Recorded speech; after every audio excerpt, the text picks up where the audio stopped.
औसा आणि भाद्याच्या रात्रगस्तीच्या अधिकारी अंमलदारांना कल्पना दिली. त्या अनुषंगाने प्रभारी अधिकारी त्यांचा सर्व स्टाफ त्या ठिकाणी गेला असता नागरिकांनी तो जे वाहन होतं ते घेरण्यासाठी आणि त्यांना ताब्यात घेण्यासाठी आपल्याला मदत केलेली आहे. सदर वाहनामध्ये आपल्याला एकूण 5 संशयित इसम मिळालेले आहेत.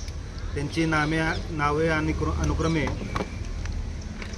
रिहान मुस्तफा शेख राहणार परळी बीड, अनवर खान जलाल खान पठाण परळी बीड, हाफिज शेख परळी बीड, सादिक मोहम्मद जुना बाजार प्रेस नोट मध्ये असतील प्रेस नोट बीड आणि फारुख नबी शेख असे 5 लोक आपल्याला घातक शस्त्रांशी, ज्यामध्ये कटावणी, कोयता, लाकडी दांडके, स्टील रॉड अशा प्रकारचे जे सगळं घातक हत्यार होते दरोडा टाकण्याच्या उद्देशाने ते असताना ते मिळून आणले.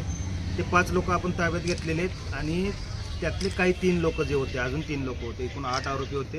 ते 3 लोक पळून गेलेले आहेत. त्यांच्या मागे आमचे पथक त्यांना शोधण्यात गेलेले आहे.